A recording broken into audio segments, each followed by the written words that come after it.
دائما أبدا على حبيبك خير الخلق كلهم.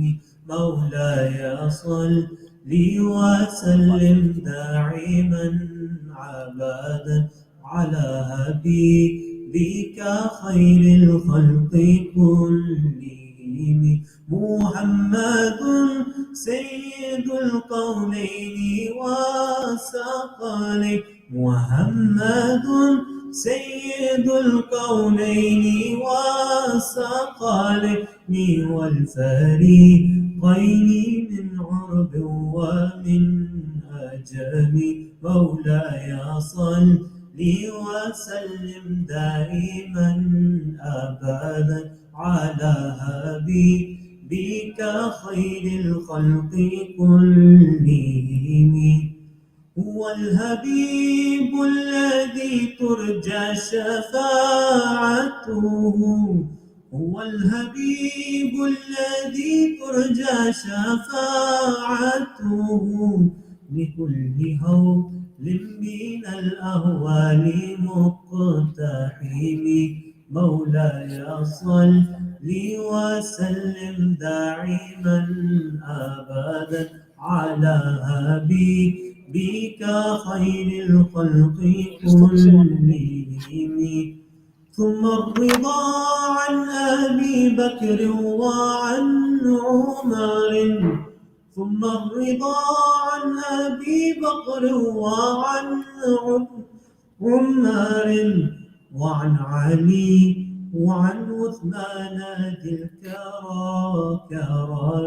مولاي صل وسلم دائما أبدا على حبيبك خير الخلق كلهم. I'd like to continue with this program by calling up Hafiz Ali Akbar to recite some verses of Nasheed for us in memory and out of love for Rasulullah sallallahu alayhi wa alihi wa sallam. Hafiz Ali Akbar. Sisters, don't take me the wrong way.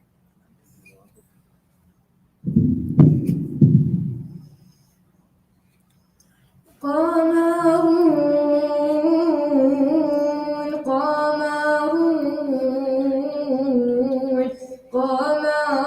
سيدنا النبي قمر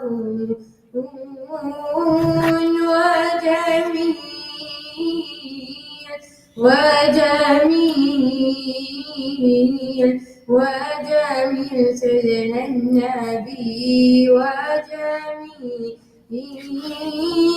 قمر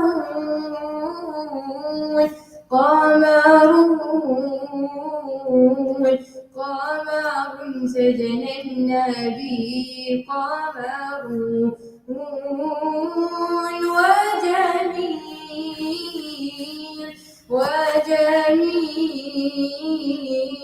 وجميل سيدنا النبي وجميل وكف المصطفى كالورد ينادي الله وعطرها يبقى إذا مست أيادي الله وكف المصطفى كالورد ينادي الله وعطرها يبقى إذا مست أيادي الله عم نوالها كل العباد وعم نوالها كل العباد وعم نوالها كل العباد.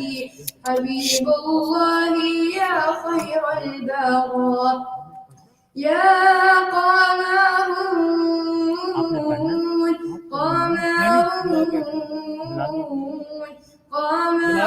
سيدنا النبي قمر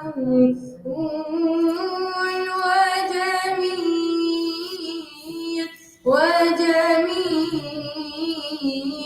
وجميل سيدنا النبي وجميل ولا ظل له بل كان نورا الله الله تنال الشمس منه والبدور الله الله ولا ظل له بل كان نورا الله الله تنال الشمس منه والبدور الله الله ولم يكن الهدى لولا ظهورا ولم يكن الهدى لولا ظهورا ولم يكن الهدى لولا ظهورا وكل الكون أنار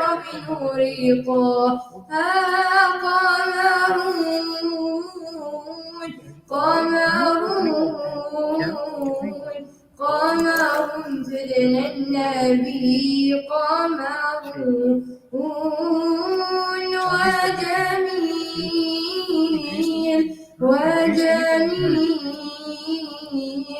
وجميل سيدنا النبي وجميل.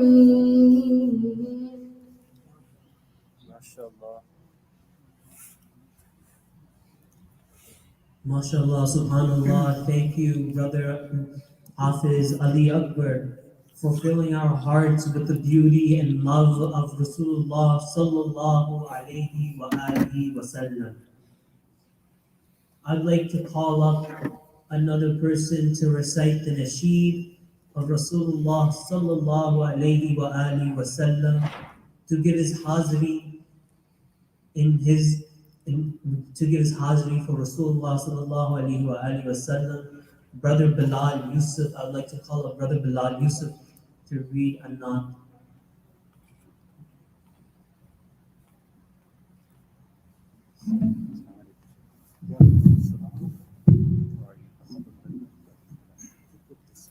بلغ الأولى بكماله كشف الدجى بجماله حسن جميع حسانه صلوا عليه وآله صلوا عليه وآله صلوا عليه وآله.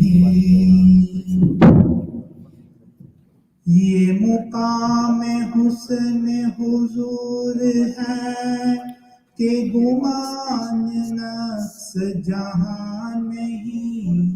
یہ مقام حسن حضور ہے کہ گمان نفس جہاں نہیں.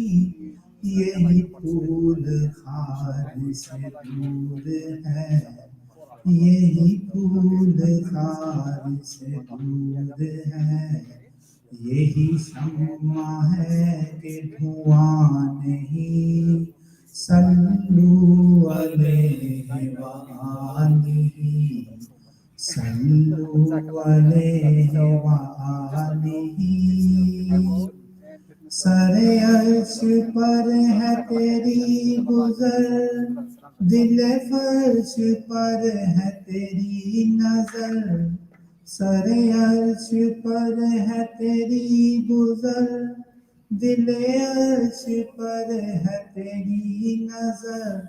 ملکوت و ملک میں کوئی شے ملکوت و ملک میں کوئی شے نہیں وہ جو تجھ پہ آیا نہیں. صلو علیہ وآلہ صلو علیہ وآلہ.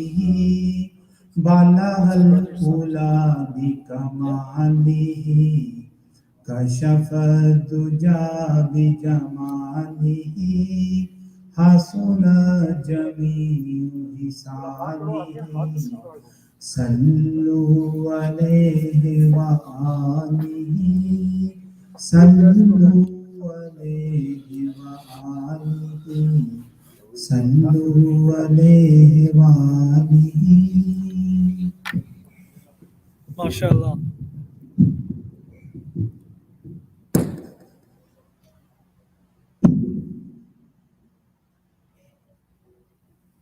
MashaAllah, subhanAllah. Thank you, Brother Bilal Yusuf, for reciting such a beautiful nasheed.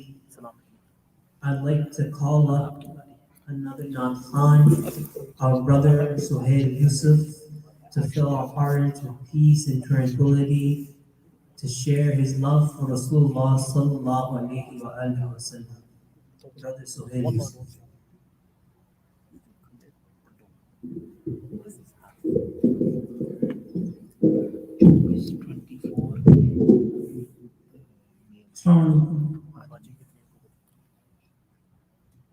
ہمارے سمیت 44. جب موج پہ آئی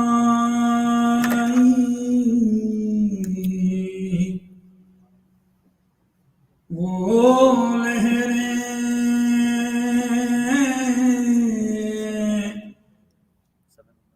قطرے کو سمندر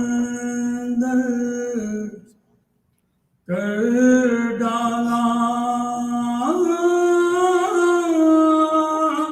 ماشاء اللہ. یہ ان کی شان یہ کریمی ہے جسے خالی دیکھا بھر ڈالا. پڑھیے صلو علیہ وآلہ صلو علیہ وآلہ صلو علیہ وآلہ.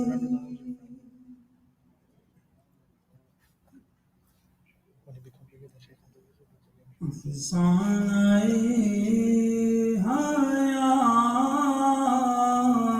حیات کے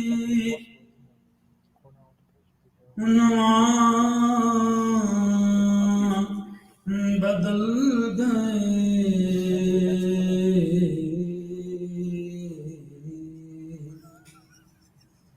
افسانۂ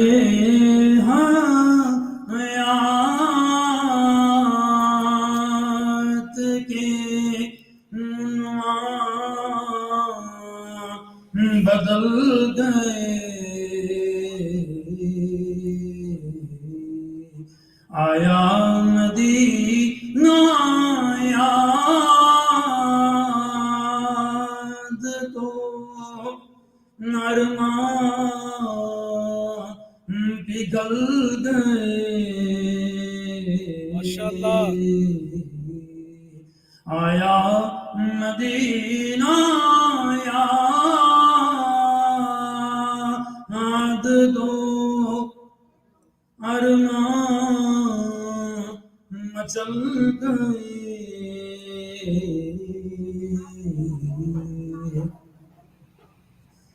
ان کے جمال پاک کی پھوٹی جو ایک کرن،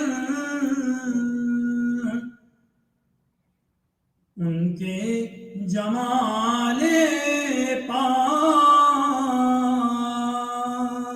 کی پھوٹی جو ایک کرن، دو جہاں کی نور کے سانچے میں ڈھل گئے. ماشاءاللہ. دو جہاں ہی نور کے سانچے میں ڈھل گئے.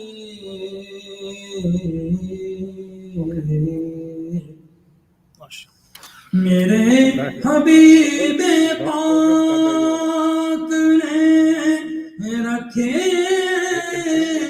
جہاں قدم میرے حبیب پاک نے رکھے جہاں قدم جنت جگہ وہ بن گئی پتھر پگھل گئے جنت جگہ وہ بن گئی پتھر پگھل گئے جس نے بچایا خلق کو دوزخ کی آگ سے جس نے بچایا خلق کو دوزخ کی آگ سے افسوس کی آگ کے خیمے بھی جل گئے افسوس کی آگ کے خیمے بھی جل گئے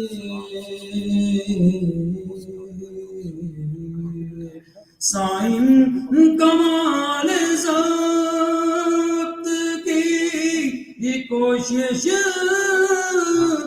تو کی مگر سائن کمال ضبط کی کوشش تو کی مگر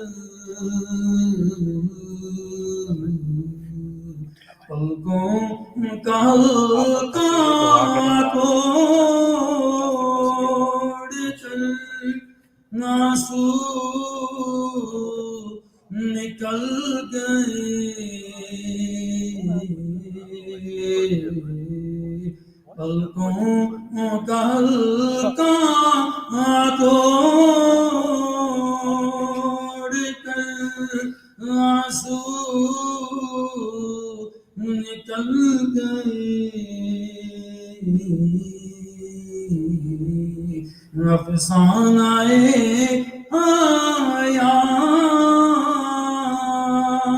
آیات کے عنوان بدل گئے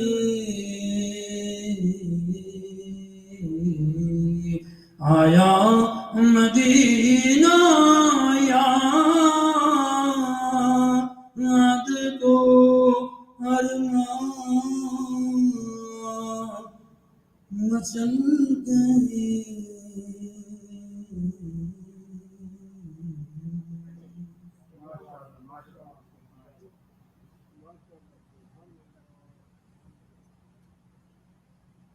MashaAllah, subhanallah.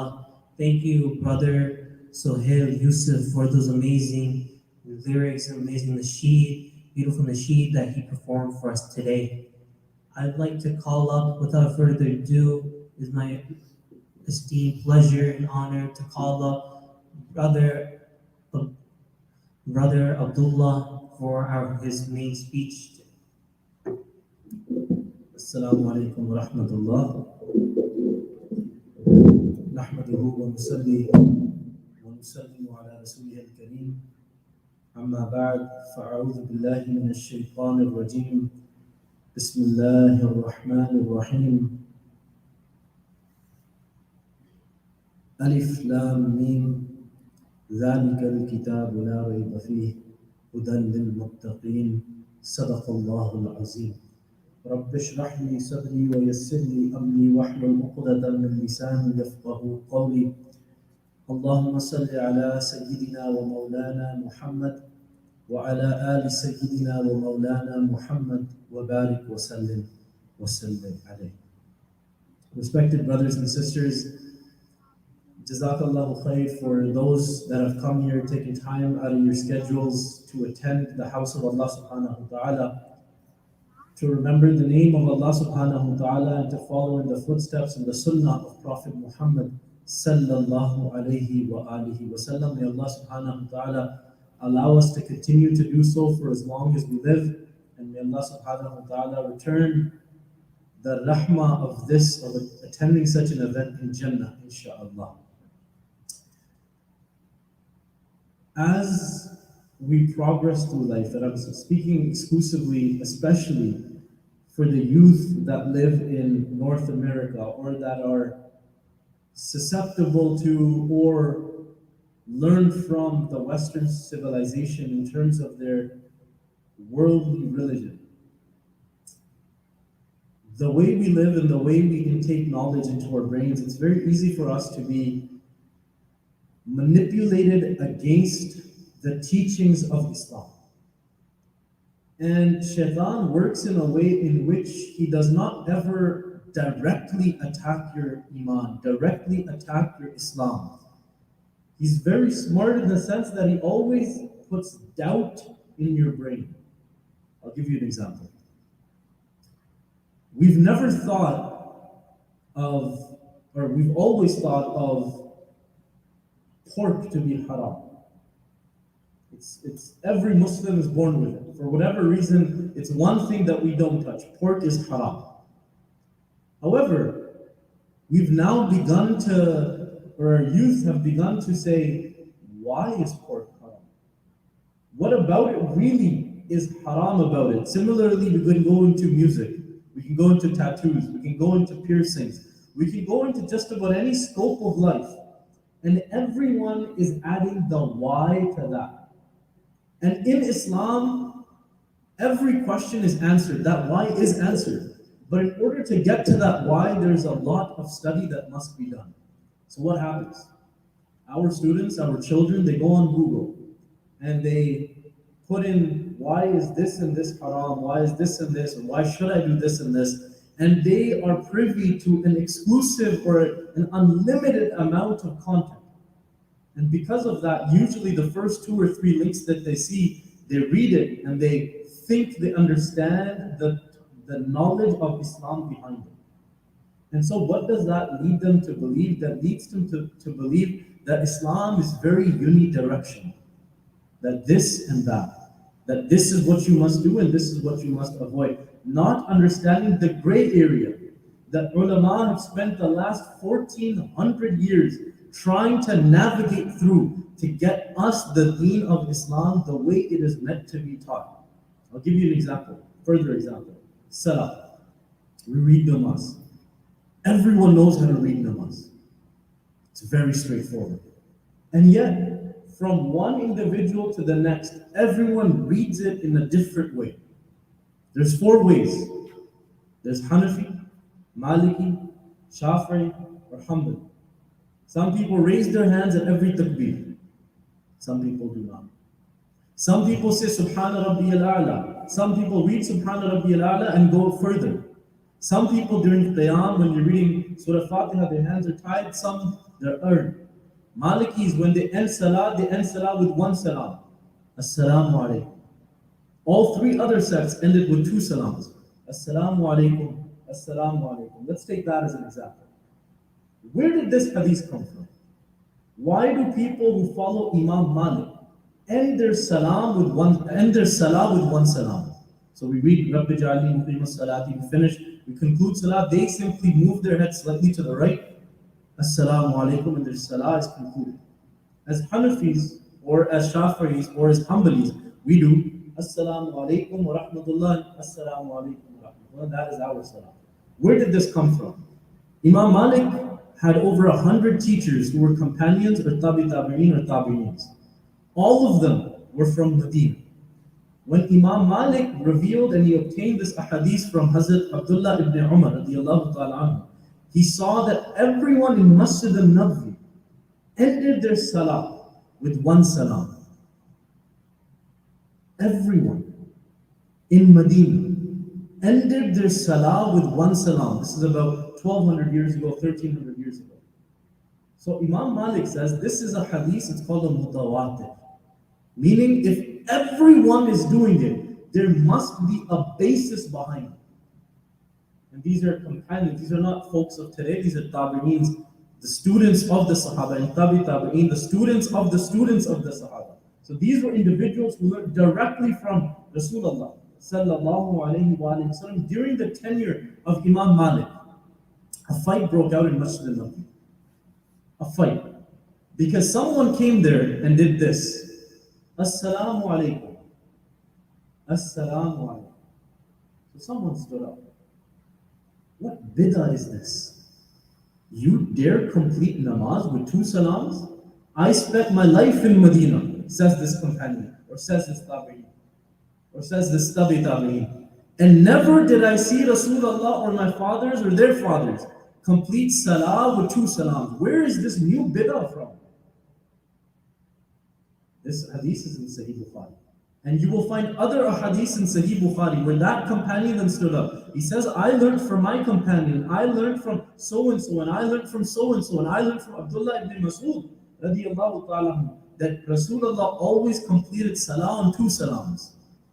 So now as a layman, if you're reading as to how to read namaz, which one do you follow? Do you end salam, or do you end salah on one salam, or do you end salah on two salams? Because Rasulullah, according to Sahih Bukhari, did both. Where are you going to go?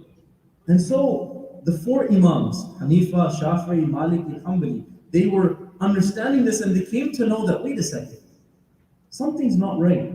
There are so many ahadith that exist that may or may not contradict each other. We need to come to terms with the way to conduct our Islam.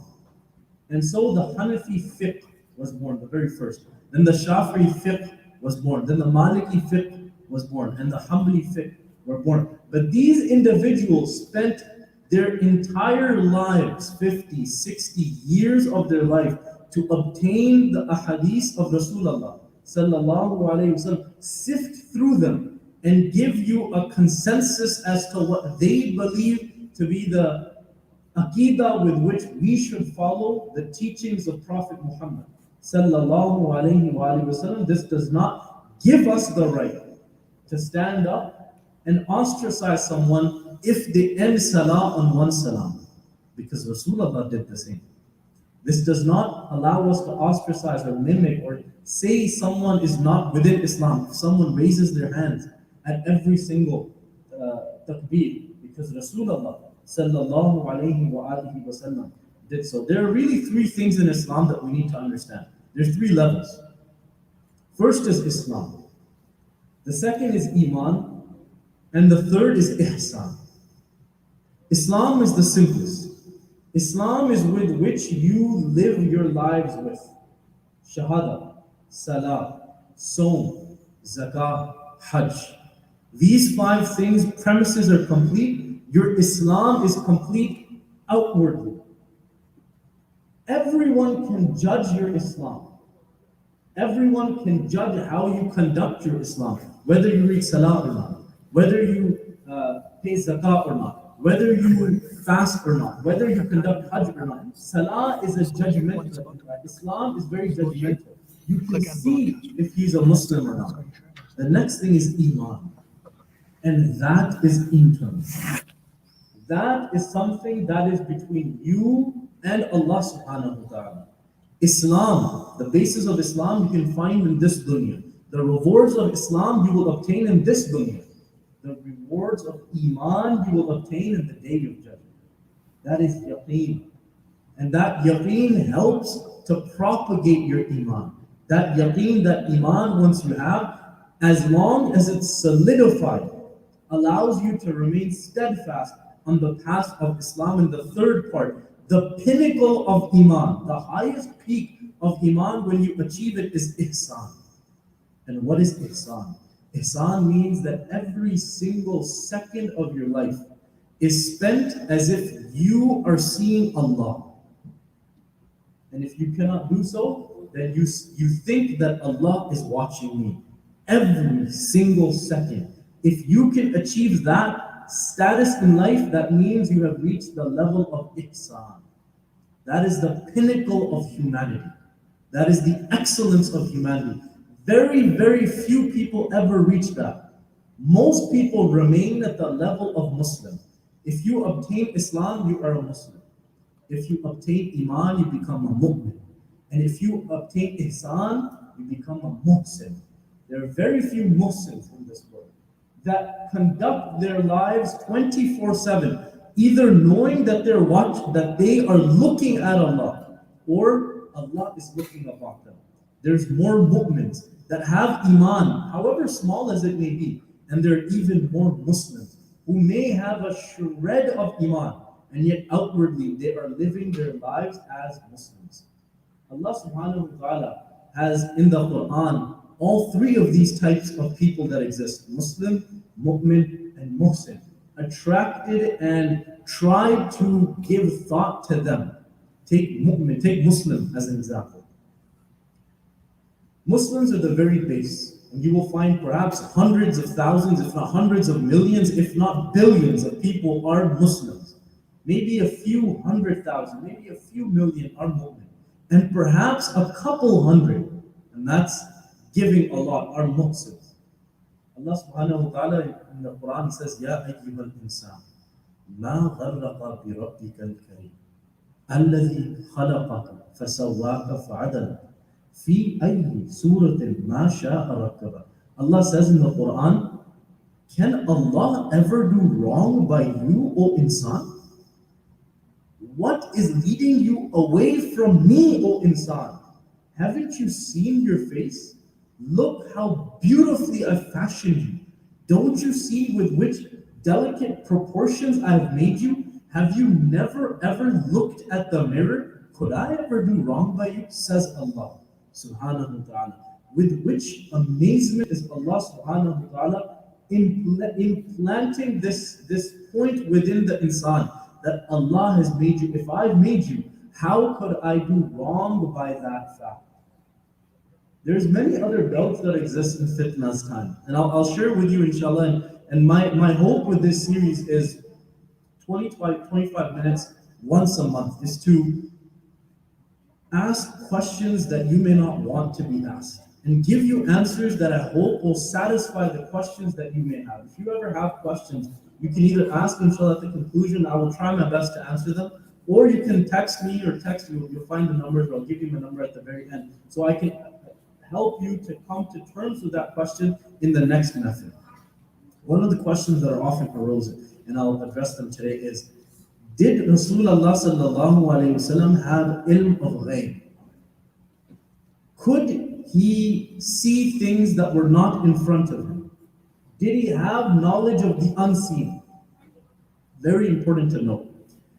The status of the Muslims of the West, or students of Deen, has become so far riddled with doubt that I was giving a lecture at U of T, University of Toronto Scarborough, and I mentioned that there are 99 names of Allah, and I mentioned that there are 99 names of Prophet Muhammad sallallahu alayhi wa alihi wa sallam. So a student stands up, he's in 4th year, he's a biology student, evolutionary psychology student. He stands up and he says, Astaghfirullah. What have you just said in the middle of the lecture? He says, you have just compared Allah with Muhammad. Allah has 99 names and Rasulullah has 99 names. You have just said that Rasulullah is the same as Allah. That is how far we have come to terms with what the true deen is. It's very important to know. The creator is Allah. The creation is Muhammad sallallahu alayhi wa sallam. There is no comparison of the two. There is no comparing the creation with the creator. Allah is the supreme being. Who is Allah? قُلْ هُوَ اللَّهُ أَحَدٌ اللَّهُ الصَّمَدُ لَمْ يَلِدْ وَلَمْ يُولَدْ وَلَمْ يَكُنْ لَهُ كُفُوًا أَحَدٌ. His definition means that there is no one equal to him. If we put anyone as equal to Allah, we have committed what people call, or what we call shirk. And so we get taken away from the fold of Islam. There is no comparison to Allah. Let me be very direct with you. There is no one comparable to Allah. And yet when we become Muslims, we don't say La ilaha illallah. That is not the status of a Muslim. In order to become a Muslim, you must attach the condition that Allah stipulates Himself. Muhammadur Rasulullah sallallahu alayhi wa alihi wa sallam. This is often the debate in universities that I hear, and people ask me, can Rasulullah predict the future? Did Rasulullah have ilm over everything? So I'm not going to give you a book of a hadith from any old source. I'm going to give you a hadith from Sahih Bukhari and Sahih Muslim. Any hadith that are found in both is called muttafiq alayh. That means that this hadith is found in the two greatest book of ahadith, the two greatest books after the Quran. There is not a scholar alive that would doubt the authenticity of this ahadith that I'm about to share with you. Keep in mind that any ilm Rasulullah has is from Allah. None of that ilm is from himself. Everything has been given to him by Allah. Similar to this life. Some people Allah has given a lot. Some people He hasn't. Jeff Bezos, Elon Musk, millionaires, billionaires, no Muslims. Why did Allah choose to give it to them? And why are Muslims in Palestine, in Iraq, in Iran suffering? The wisdom of Allah, the hikmah of Allah, the shuja'at of Allah, the rahmah of Allah, whatever you wish to call it, it is these conditions upon Himself. Allah can put conditions upon Himself. We cannot put conditions on Allah. So ilm ghaib. Rasulullah sallallahu alayhi wa sallam, he was in a mahfil, and he often held mahfils where hundreds, thousands of companions would gather. And he would teach them about Islam, or he would share with them about the Quran, or he would share the revelation that just came to them. Rasulullah sallallahu alayhi wa sallam, he says, in front of Medina, in front of everyone, As-saluni amma shi'tum. Ask me whatever you wish, once. Then he says again, ask me whatever you wish, twice. Everyone is silent. Then the third time, ask me whatever you wish, a third time. So a companion, a Muslim, he thinks in his brain, he says, in my entire life, I have been mimicked and I have been made fun of, that I am not of halal origin, that my father isn't exactly my father, my mother cheated on him, and that is how I came to be. So let me ask Rasulullah sallallahu alayhi wa alihi wa sallam, what is my birth? He stands up. He says, Ya Rasulullah, I have a question. He says, am I of halal birth? Did my mother and father have a halal marriage? And did I come from that? Or am I the blood of someone else? Rasulullah sallallahu alayhi wa alihi wa sallam, he looks at him. He says, Abuka Huzaifa. You are of halal origin. Your father's name was Huzaifa. So another companion, he thinks to himself, I have a similar query. My father, I've been made fun of. People call me of haram, that I'm of haram blood. So he says, Ya Rasulullah sallallahu alayhi wa sallam, what about me? Did Rasulullah know DNA at that point? Perhaps, perhaps not. Did the people have ilm about DNA at that time? Certainly not. Evolutionary psychology? Certainly not. Hereditary behaviors? Certainly not. Genetics? Certainly not. So where is Rasulullah coming from? How can he know in the past where this person came to be from? So the second person comes up, he says, Ya Rasulullah sallallahu alayhi wa sallam, am I from halal birth? Did my mother and father have a halal marriage? Or did my mother cheat on my father? And I am born from that blood. Rasulullah sallallahu alayhi wa sallam, he says, Abuka Salimun Mawla Shayba. You are the son of the freed slave of named Shayba, from freed slave of Shayba named Salim. You are not of halal birth. The man stands down. A third person stands up.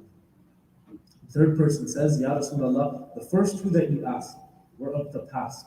So now I'm going to ask about the future. Am I going into Jannah or Jahannam?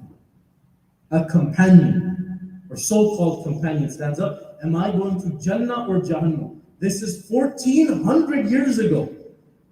If Rasulullah did not have ilm of the future, how does he know the status of where that man is going? Rasulullah looks at him and he says, you are going into Jahannam. The man gets up and leaves the masjid. Perhaps he was a hypocrite. That is the ilm of Rasulullah sallallahu alayhi wa sallam. When such an ahadith exists in Sahih Bukhari, Sahih Muslim, what is the debate about? The problem is that we are debating about things and we're debating about facts without understanding where these teachings of Islam are truly coming from. I pray to Allah subhanahu wa ta'ala that He allow us to understand the greatness of Prophet Muhammad sallallahu alayhi wa sallam, and to truly understand the true path of Islam, and to understand the true teachings of Islam, so that we understand how to implement the deen. The way that our world is living, we are so concentrated, we're so self-absorbed in our own things, that we are paying attention to small, minute details, and we are refusing to help the thousands and the millions of Muslims at large. In India, pre-partition, 1944, I believe, during the World War II, there was a masjid in southern India, and it became a bone of contention. It became a place where Hindus said that you have built a masjid illegally. That land belonged to the Hindus. Give it back to us. The situation got so worse that people were actually physically assaulting each other, Hindus versus Muslims. It continues to this day. The court case, at that time, the court and everything were held by the British. The case is presented to the British judge. The British judge, he says to the Muslims, do you trust the statement of any Hindu? Muslims, as we often say, they say, no, I don't trust anyone. I don't trust anyone. Same question to the Hindus. Oh, Hindus, do you trust anyone from the Muslims? The Hindus say, no, except one. There is an alim that they have by the name of Mufti Muzaffar. If he from his lips says that that land belongs to the Muslims, we quell on all qualms and we will back off. There will be no bloodshed and we will leave. Mufti Muzaffar is called to the stand. The Muslims think that they have won. That it is a Muslim, a mufti at that. He will obviously give a ruling in our favor. He's not going to say demolish the mosque. He's going to say the land belongs to the Muslims. So Mufti Muzaffar, he takes the stage. The judge asks, he says, what do you think? He says, indeed there is a mosque built, but the Muslims of old illegally occupied that land. That land belongs to the Hindus. The judge said something, it's written by the British. If you want to read it, you can Google it. The British says, today is a day in which Muslims have lost. Today is a day in which Muslims have lost, but Islam has won.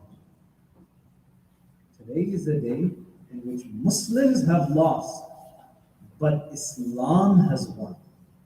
Today we have to defeat ourselves as Muslims to give victory to Islam, so that once again Islam can be at the pinnacle of society.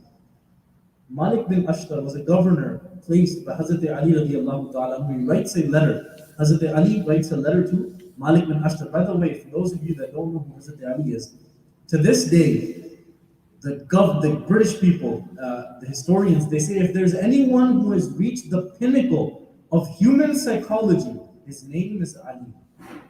If there is anyone who has reached the pinnacle of human psychology, his name is Ali. Ali radiallahu ta'ala, he writes a letter to a governor, his own governor, Malik bin Ashtar. Kofi Annan, I've said this many times, but I'll repeat it again because the topic is at hand. Kofi Annan has called that letter. Kofi Annan was the Governor General of the United Nations from 2000 to about 2004. He says that that is the single greatest letter of governance ever written in the history of humanity. Rajiv Modi, I believe the great grandson of Mahatma Gandhi. Rajiv Gandhi, the great grandson of Mahatma Gandhi, he says, before anyone can join my cabinet, they must read and sign the letter written by Ali, a Muslim, one of the greatest Muslims ever. He writes two things, inshallah, and it's a very long letter. I'll recite two things from what he's written. Hazrat Ali radiallahu ta'ala, he says, the enemy of the Muslim is not the Christian or the Jew. The enemy of the Muslim is not the Christian or the Jew. Rather, it is the ignorance in the mind of one. Rather, it is the ignorance in the mind of one Muslim. The second thing, perhaps even greater, he says, there are only two types of people in the world. As the Ali writes, there are only two types of people in the world. Either you are my brothers in faith, or you are my equals in humanity. There are no other types of people that exist in this world. May Allah subhanahu wa ta'ala allow us to understand the greatness of these words that were written by Ali radiallahu ta'ala anhu. May Allah subhanahu wa ta'ala allow us, and just as a conclusion, what is Islam? As Jibreel alayhi salam comes to Rasulullah sallallahu alayhi wa sallam, says, and he sits down, what is Islam? Shahada, Salah, Sawm, Zakah, and Hajj. What is Iman? Amantu billahi wa malaikatihi wa kutubihi wa rusulihi واليوم الآخر والقدر خيره وشره من الله تعالى والبعث بعد الموت. Iman is belief in Allah, belief in books, belief in angels, belief in prophets, belief in day of judgment, belief in destiny, and belief in life after death. And then Jibreel alayhi salam, he says, and what is ihsan? What is ihsan? Rasulullah says, ihsan is that where whenever you do something, you do it as if you are looking at Allah, and if you are not there, then you do it as if Allah is looking at you. May Allah subhanahu wa ta'ala allow us to understand these teachings. May Allah subhanahu wa ta'ala allow us to understand Islam, Iman, and Ihsan. Last couple of minutes, I just want to conclude with as I began, the aim of these series that we begin, inshallah, every single last Sunday of every month, we will be having a gathering just like this, inshallah, at this mosque.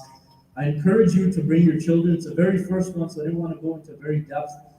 The reason I accepted these mehfils or these halaqas was because Muslims, youth, are going through an identity crisis. They don't know when you're picked off on the street, and if you're asked, are you a Muslim or not? There's a study done by ISNA. Everyone knows what ISNA is. You can see it on their website. They got the idea from the church here in Canada, and this idea was, let's take a consensus, a blind consensus about the youth in Canada below the age of 30, that if they're stopped on the side of the street by a stranger and asked, are you a Muslim or not, what would be their response? 24%. 24% says that I would not say that I am a Muslim. Muslims that are brought up in Muslim households, if stopped on the street by a stranger, would say, I am not a Muslim. For fear, or for embarrassment, or for shame, or for whatever reason, it's an identity crisis. We have come so far from Islam. MSA at McMaster University did a study in 2014 or 2015. I was part of it. They sent a blind consensus to all of the MSA members.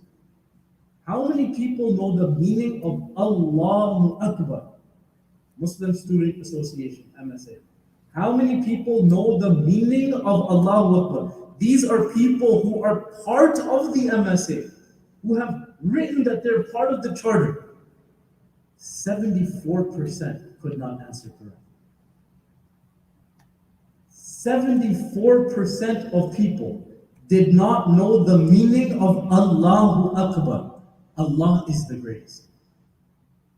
That is how far we have come, and that is the reason why we need to introduce the youth back to Islam and introduce the youth back to science. I'm a science student basically, so I understand the struggle that the youth go through when they say, well, how is evolution haram? It makes sense to us. Darwin had a significant theory and he has all the proofs, prove it to us. And obviously if you go and search it on YouTube and you don't have a scholar who has any sort of evolutionary study, then you will not be satisfied that the answer. Evolution is a very simple concept. Evolution can be divided into separate steps, right? Speciation or natural selection. Speciation, we don't believe as Muslims to exist. One species cannot give birth to an entirely different species. Islam does, however, give the ijazah, does have the leniency that natural selection can occur. That if a bird has an offspring, the bird could be different from its mother or father based on external factors, based on the genetic material of that bird. Natural selection does not mean evolution. Speciation is a theory. Perhaps the definition that we have made of speciation is wrong according to Islam, because Allah subhanahu wa ta'ala has given birth to all creation himself. One species of animals did not come from the other. He gave birth to each and every single one of them. So if you have any such questions in the future, and I can go further into evolution as well. Example, is music haram or halal? What kind of music is haram or halal? Tattoos, can we have or not? Why can't we have? Piercings, are we allowed? Jewelry, men can't wear gold. Why can't men wear gold? Silver, can men wear? Where can men wear? Should we allow? Fades, are fades allowed in Islam or not? What kind of haircuts are allowed in mohawks, faux hawks, etc., etc.? So if you have any such questions, feel free to ask, inshallah. I will be more than free. If there's no such questions today, we'll have the next mehfil, inshallah, every Sunday, every last Sunday of every month. Next mehfil, inshallah, will be on February 27th, I believe, inshallah. So I welcome all of you to attend on February 27th as well. Very similar, maximum 1 hour. And if anybody would like to donate to this mehfil, there's food at the end as well. You'll feel free to donate as well. There's brothers downstairs if you wish to donate. Again, this is all completely run by the youth, for the youth. So please feel free to ask as many things as you wish. Yes, brother.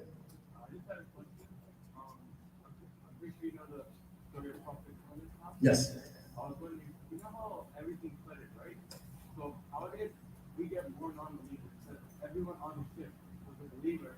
So how did believers become like what happened after? MashaAllah. So for those of you that don't know the story, the question was Nuh alayhi salam. The people of Nuh were extremely tough, and Nuh alayhi salam preached for 950 years. 950 years. He went from door to door to door to door, telling the entire world to accept Islam. Conservative efforts were after 950 years, only 8 people accepted Islam. 950 years, only 8. The maximum number were 80. So it was between 8 or 80 people that accepted Islam. In 950 years, think about the perseverance. Anyways, Nuh alayhi salam eventually says, you know what, Ya Allah, even if I preach another 1,000 years, no one else is going to accept Islam. So Allah subhanahu wa ta'ala sends the flood. He's instructed to build a huge ark. It wasn't an ark, it was a submarine. Because it was built from the bottom and it was covered from the top. The first submarine in the history of humanity was built by Hazrat Nuh alayhi salam. Modern submarine was built by the Germans, but it should have been built by the Muslims. As Nuh alayhi salam said, it was very much achievable. Anyways, Nuh alayhi salam, the entire thing flooded. After that, Nuh alayhi salam and the son of Nuh alayhi salam were the only people capable, and their wives were the only people capable of giving birth. They were the only people capable of giving birth. As much as we are the sons of Adam, we're also the sons of Nuh alayhi salam. So Nuh alayhi salam, after that, the flooding and everything happened, only the progeny of Nuh alayhi salam, only the believers lived. It took thousands of years after that, for the progeny and the generation of Nuh alayhi salam to spread out. Some went to places that Nuh alayhi salam went to, some went to Hud alayhi salam, some went to different Salih alayhi salam. All of these different people began to occupy different pieces of the earth as Muslims.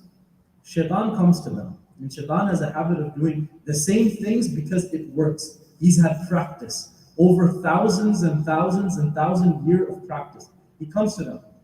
And some of them, for example, Hud alayhi salam, they start building these amazing structures in the mountains with their bare hands. They're so physically talented.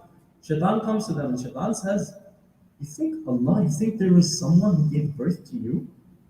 You were always alive. And these people lived for hundreds and thousands of years. You people were always alive. You are the gods of your people. You don't need anyone. Slowly, their minds began to be manipulated. Slowly. Other side. Another poem, I forget, Lut alayhi salam, his people. The men began to have feelings for other men. Why did Allah say this is haram? Why? If you like someone, who is Allah to say no? We see this very much so in this generation. If you like someone, male or female, it's your right. You go for it. And all of the movies, if you watch on Netflix or Prime or whatever, they're centered around this very same principle. Who are you? If you want something, you go out and get it. And no one can say wrong by you. No one can say no to you. So it took years, hundreds and thousands of years for Shaitan to manipulate individuals. You can see it in your own lives as well. You will have stages of Iman. At some point, like some of you, maybe your Iman is high, you drag yourself to the masjid. Some of you whose Iman wasn't high, maybe next in February, next Sunday, whenever we have this method, you will not come to the masjid because your Iman is low. Your Iman is attached by three things: the Shaitan, your good nafs, and your bad nafs. Your good nafs is manipulated by the Quran, by Salah, by Iman, by Amal, and all of that. Your bad nafs is manipulated by the Shaitan. And the Shaitan attaches to your bad nafs and makes you do bad things. The more bad things you do, the less Iman you have. The more good things you do, the more Iman you have. It's called a positive reinforcement loop. Right? The more Aman, the more Iman. The less Aman, the less Iman. So I hope that answers the question. Inshallah. So if there's no other questions, inshallah, yes, please. One, please. No. We have heard from the issue that singing was done back in it's unsure if music was still there. There are certain examples of time singing was not the music. Yeah, so it was a day of Eid for the people in Medina. And they were in the house of Rasulullah. Rasulullah was sleeping. And Hazrat Aisha radiallahu ta'ala anha was in her house and she had some Ansari girls over, Ansari people who belong to Medina. And they had a duff with them and they were singing praises and they were singing songs. Hazrat Abu Bakr hears. He comes running in. He doesn't notice Rasulullah is sleeping. He comes in, he says, Aisha, in the house of Rasulullah, you are singing, you are dancing, and you have a duff playing? What is this? What is this? My own daughter doing this? Rasulullah sallallahu alayhi wasallam was on the side. He gets up. He says, Abu Bakr, leave them be. It is their day of celebration. Allow them to do what they are doing. So they existed. There are certain forms of music that are haram. Most of the music in today's day and age is haram. Anything that takes you away from Islam is haram. So most of the musicians of today, from Justin Bieber to Jay-Z to Eminem to the Spice Girls, all of that manipulates your nafs in a way, whether you want to believe it or not. It tells you or it shows you or even the imagery of the songs and the lyrics take you away. And that's why it's considered haram. Not that the singing itself is haram, the content of the songs is haram. Singing in terms of nasheed, very much so. Quran, perhaps the greatest recitation that you could do, very much haram. Again, but our brains wish to, because of dopamine in our brains, we want to hear more of that and less of this.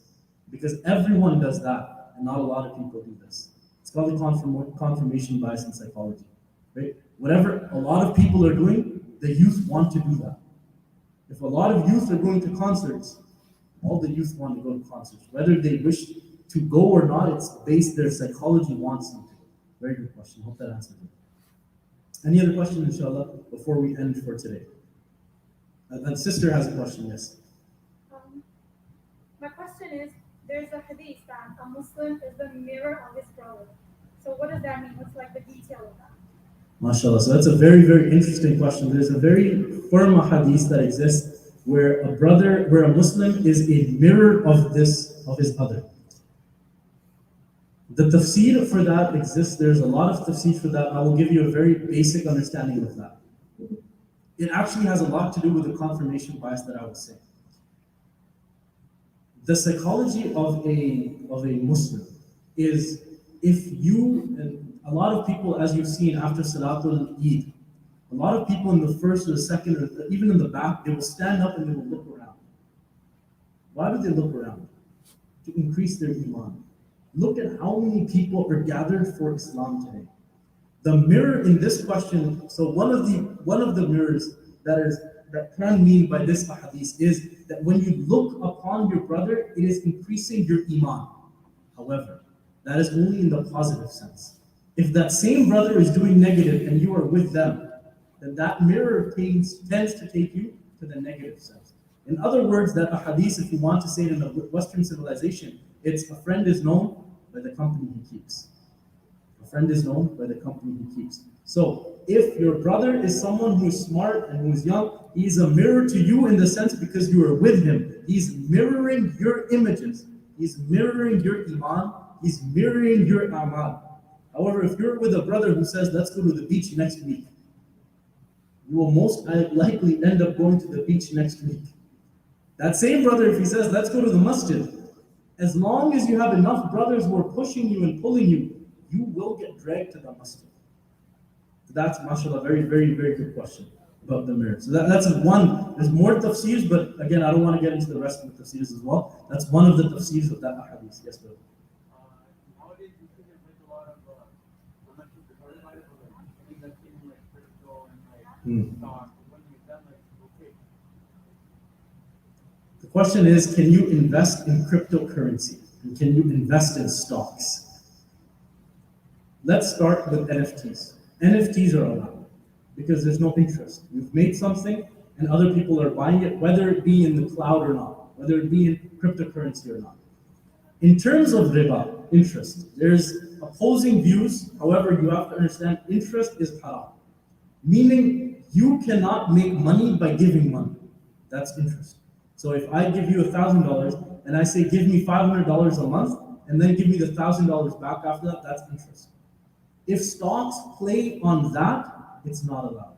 It is allowed in one, Shaykh al-Islam, Dr. Muhammad al-Qadhi said, he says that if your entire system of living revolves around stock brokerage, then yes, it is allowed because that is your job, as long as you are not directly being funded by that interest.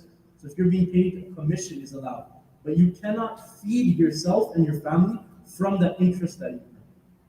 Mining cryptocurrency, there's nothing wrong with that. You are working towards the money because you're mining, you're spending your time. However, if you get, there's forms where you get your interest to work for you, that's wrong. So yes, that's another very good question, mashallah. Brother has a question at the very end. Yes. The question about faith. Faith, yes. Fades, mashallah. So fades is a natural, or is a modern phenomenon.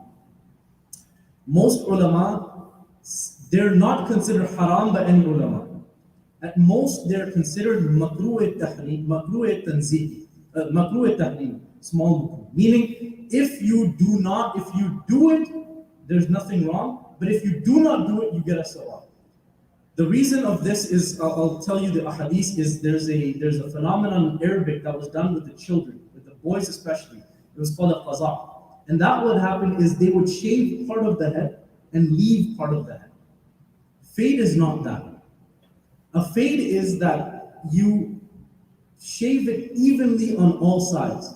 If you were to go out today and you shave right side of your head and leave the left side, it is haram, as per a hadith of Rasulullah sallallahu alayhi wa alihi wa sallam. As long as you don't have patches on your skin, no one can call it haram. At the very best, it is mubah, meaning there's no good, it's a normal haircut. At the very worst, you get a sawab for not doing it, but you get no bad deeds for doing it. There are a lot of ulama that go as far as to say it's haram. From my understanding and from my teacher's understanding, there is no alim that can call it haram, because fades did not exist at the time of Rasulullah. sallallahu alaihi wasallam, it's similar to you eating rice.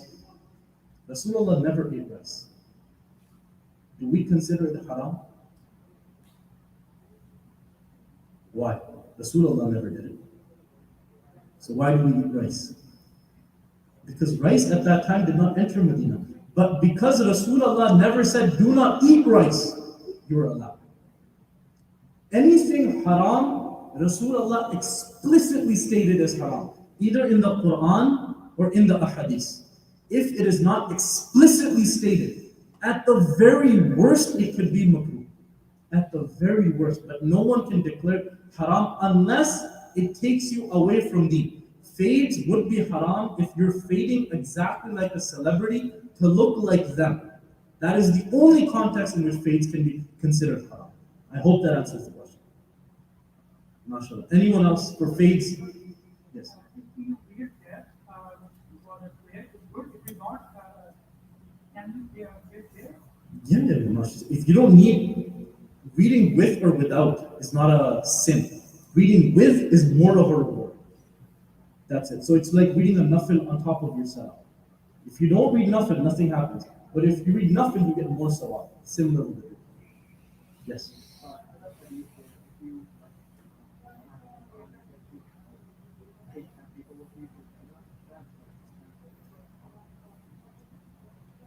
It's not a very strong hadith. There are multiple narrations, however, that are present with it. Some say 7, some say 10, some say 7 generations. It could be, right? But it's not very strong hadith, right? However, if it allows you to, and this is what my ustad used to say, that if it makes you become a hafiz, then Allah will reward you as accordingly on the day of judgment. Because that is with the iman that you. But you should not begin your hifz with that intention. Because it's going to be tough for you to finish. Okay, inshallah. But that is a very good question. Yes, brother. We all know that something.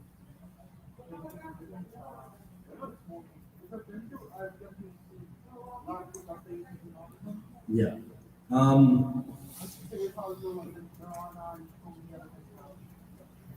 First of all, anything that you become addicted to and has a negative impact on your health is haram. So that rules out most drugs. Some people call cigarettes makruh. Vast majority call them makruh. Some ulama consider them haram. So vast consider them makruh. Some consider them haram. The reason is that they think that the cigarette is debatable whether it's toxic for you or not. However, the science says it's most definitely toxic for you in the long term. Lung diseases, chances increase. So again, it brings harm to you. That is why most people considered it makruh. Okay. Again, makruh has 2 spaces, tahrimi or tanzihi. That is again up for debate. The best thing is don't do it, right? But if you're doing it, if you're addicted to them, it is certain that if you stop doing it, you will get a reward. And if you continue doing it, you may get a sentence. Again, it's tough to declare anything haram if it's not explicitly stated by the Quran or the Ahadith, unless you're a mufti, right? They have the authority to do so. But even most muftis stay away because there's so much contradictory information available on that subject. Makruh at the very best, haram at the very worst. Yeah. Right. Hookah is different. Hookah, you can consider it may not have long-term repercussions. It's part of their culture. So Facebook. some things you have to understand that some things are different than deen. It's culture. So for example, shabbat kameez, you're from Pakistan. It's a cultural thing, right? If you go to Arab country, you'll find a jubba or a jilbab. That is a cultural thing. In Pakistan, shadis, you get a mehndi and you get all of that. That's cultural. That's in Islam, it's a nikah and it's a walima. Game finished, right? But cultural aspects are different from dini recognitions. In terms of the cultural aspects of it, that has been part of their culture. That has nothing to do with their deen. Could it be that they're getting sin for that? Maybe. Allah is the judge for that. Could it be that it's permissible? Maybe. Allah is the judge for that. There's different scholars with different operating rulings upon that. Most consider it permissible, especially the hookah. Very few consider it haram. Very tiny, maybe 1%. Okay, 99%, especially the hookah, would say it's not halal, but permissible. It's mubah, meaning you don't get a sin for not doing it, and you do get a sin for doing it. But if the hookah leads you to do other drugs, it becomes haram. Yes. Yeah, so it depends on the type of hookah as well, right? So what if you put hashish in it and all of that, then obviously, then you're really stepping on the boundaries of haram. Good question. Inshallah, yes, brother. What about jewelry? Is halal or haram? For girls, it's very much halal. Someone put another ring in the finger. Like a man or a female? Man.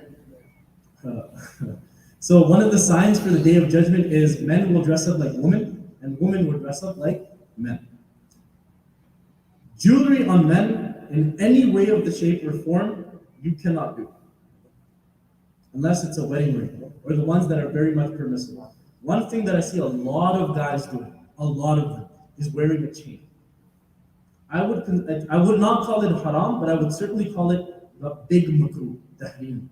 The reason is, the only reason you wear the chain is A, to attract the ladies, or B, to be part of a culture that you know you're not part of. Like, you want to be part of that chain culture where wearing a chain is cool per se. Or because everyone does it, what's the harm in doing it? And the harm in doing it is because we're doing it for that reason.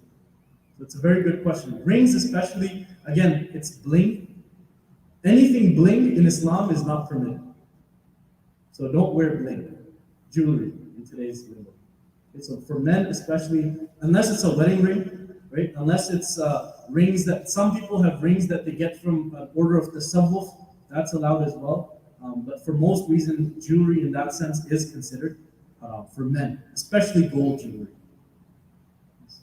What about like say you're wearing a chain, you're not wearing it to show it when you're wearing it for like Taweez is separate completely. So Taweez is a completely separate matter. Taweez is obviously different. I'm talking chains in terms of like links, silver, gold, diamonds. Yeah, as long as that chain isn't mimicking today's culture, you're fine. If it's for that reason. That's why most Taweez are made from cloth, so it doesn't mimic today's culture as well. Last question, because it's time for Salat al-Isha. Wait, so only like golden crown for that man? You can, let's say they're not sure like emerald ring or like If your wife gives you a sapphire ring, knock yourself out. If your wife gives it to you. Okay, but no, nothing else in that sense is considered. Again, it's a sign for the Day of Judgment. So may Allah subhanahu wa ta'ala protect us. We'll do a small salam, inshallah. I think we'll end it here with Isha. So we'll do a small salam. Yes, one young child has a question. No? Okay, inshallah. Please salam. Everyone please stand up for salam.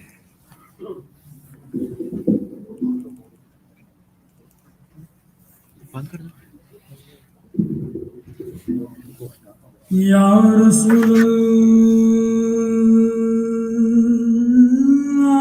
tere dar ki fizaon ko salam.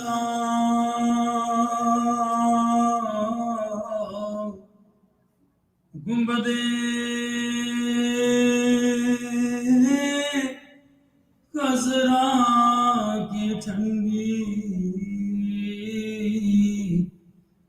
ठंडी छाँव को सलाम वालहाना जो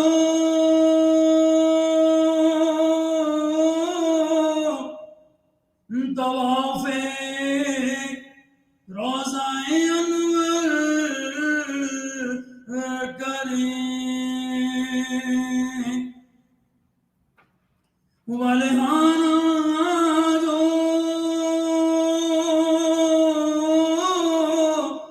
तवाफ़े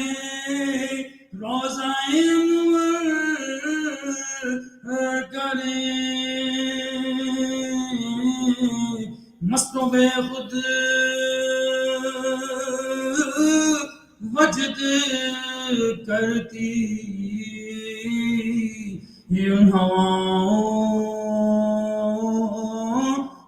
کو سلام جو مدینے کے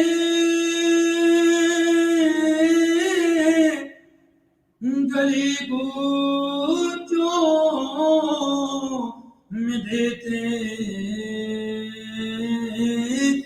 ہیں صدا جو مدینے کے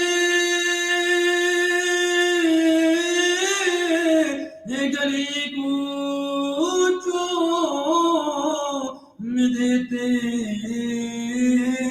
ہیں صدا ان فقیروں راہگیروں اور گداؤں کو سلام مسجد نبوی کے صبح شام پر درود یا نبی تیرے غلاموں کے غلاموں کو سلام یا رسول اللہ تیرے در کی فضاؤں کو سلام گنبد خضرا کی ٹھنڈی چھاؤں کو سلام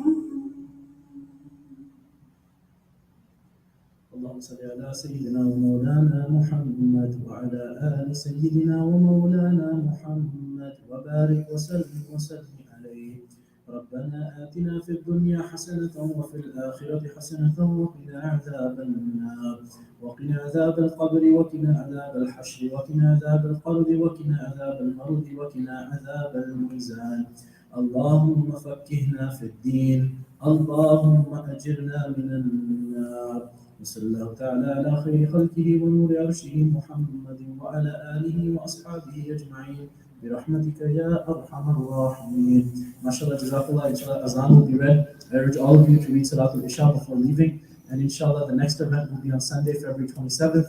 We're also doing a clothing drive for the homeless. If you wish to donate towards that, you can find details downstairs as well. You can meet with Brother Yusuf or with myself, and I can give you further details on that. Jazakallah, and Assalamu alaikum.